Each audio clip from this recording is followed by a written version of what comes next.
If you were born between 1965 and 1980, I want you to think about something for just a minute.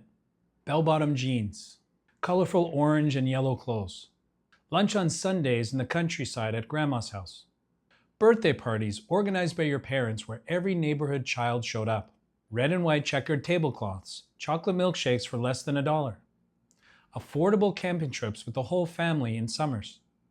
Those weren't just good memories. They were signs of a world where one income could actually support a whole family, where your parents worked hard and retirement largely took care of itself. That world is gone. And Generation X, my generation, became the first generation to expect to fund its own retirement, while simultaneously supporting adult children who can't afford homes and aging parents who need care, all at the same time. Nearly half of Generation X worries that they won't have enough money to retire. But here's what nobody tells you. Feeling behind isn't a personal failure. It's a structural problem. And structural problems have structural solutions. That's what this video is about. I'm Neil Richard. I'm 51. As you can probably tell from those photos, I am Generation X. I spent years feeling like I missed the boat on retirement. Contract work, layoffs, recessions, career changes, all out of my control. Then I stopped comparing myself to my parents' generation and the timeline that wasn't built for me. Here on The Long View, I share calm perspectives on long-term investing and retirement strategies. Real numbers, real decisions, no hype. If you're in your 40s or 50s and building something serious, you're in the right place. New videos every week. If this is your first time here, consider subscribing. Because here you will find different information and different perspectives on retirement that you may have not considered. Okay, here's what we're covering today. First, why Generation X got a fundamentally harder retirement setup than any generation before them. Second, the specific financial squeeze that could make your 40s and 50s unlike anything your parents experienced. And third, what the data shows actually still works at this stage. Because by the end of this video, you're going to have a more honest way to think about where you actually stand and what you can still actually do about it. All right, let's get into it. Okay, here's a number worth sitting with. The average Generation X investor today has significantly less retirement savings than financial benchmarks say they should. In fact, it's a lot less. And the instinct that most people have is to treat that as a personal failure, to feel behind, to feel you've made mistakes your parents somehow didn't. But here's the context that nobody talks about. You see, your parents' generation had access to something you were never offered. Defined benefit pensions. The company took full responsibility for your retirement income. You showed up, you worked, you retired with a guaranteed pension for the rest of your life. Generation X entered the workforce right as this system was disappearing, replaced by defined contribution plans. If you're American, a 401k, an IRA, which means instead of a company managing your retirement, now you manage it. You decide how much you contribute. You choose the investments, and you absorb all the risks. And most Generation Xers received approximately zero training on how to do this properly. This is the central structural difference between Generation X and every generation before it. And it explains most of the anxiety that we're experiencing. But here's what makes Generation X's situation uniquely complicated. And it goes well beyond just a pension problem. Most retirement advice addresses one problem at a time: your savings rate, your investment choices, your timeline.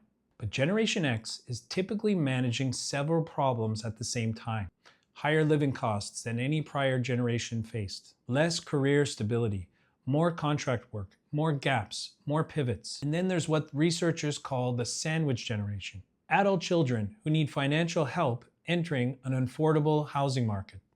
Aging parents who need financial help navigating healthcare, both at the same time, while you're trying to fund your own retirement.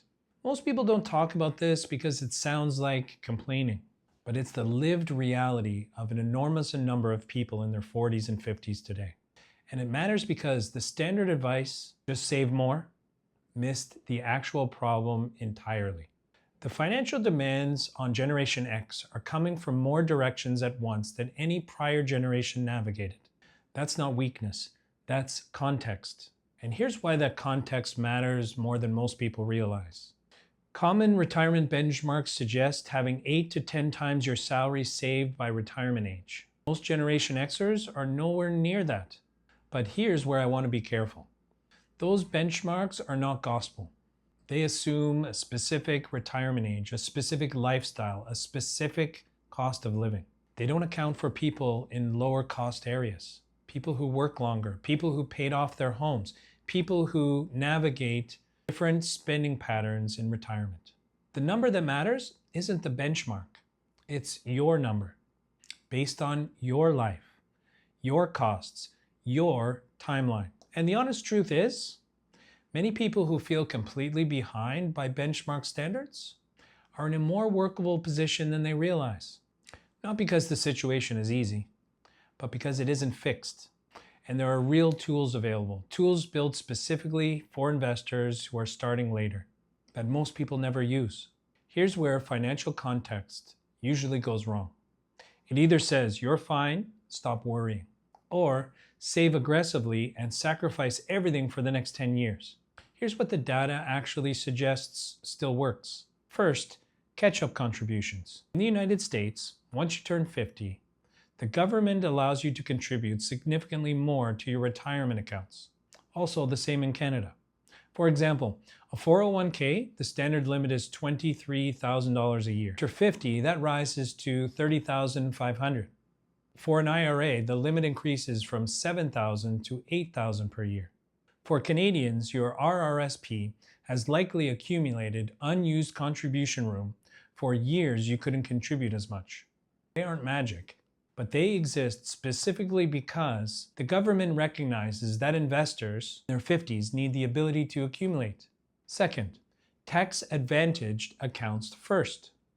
Make sure they're in the right container. Roth IRA for Americans grows completely tax-free, not tax-deferred, tax-free forever. A TFSA for Canadians work exactly the same way. The account itself is the advantage. Third, own the world. Keep costs low. Don't interrupt it. A global, diversified, low-cost index fund bought consistently inside a tax-advantaged account and left alone for 15 years outperforms most alternatives. Not because it's magic, because it eliminates the two biggest destroyers of long-term returns: high fees and emotional decisions.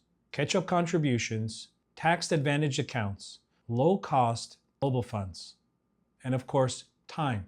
Not perfect, but genuinely workable even from here. Generation X handled a fundamentally more complex landscape than any prior generation, with less structural support during a period of significant economic and career disruptions. That context doesn't really fix anything. The first step in building something real is stopping the comparison to a standard that was never designed for our circumstances. You're not starting over. You're starting from here. And starting from here with a clear system, right accounts, and 15 years of runway is a more powerful position than most people realize. The quiet math of compounding doesn't care when you started. It only cares that you haven't stopped. If today's video gave you something useful to think about, hit subscribe. And if you want to understand exactly where you stand on retirement right now, I put together something free called the Longview Retirement Checkup. 10 questions, 3 minutes, a personalized response. Link is in the description. That's the Longview. I'll see you next time.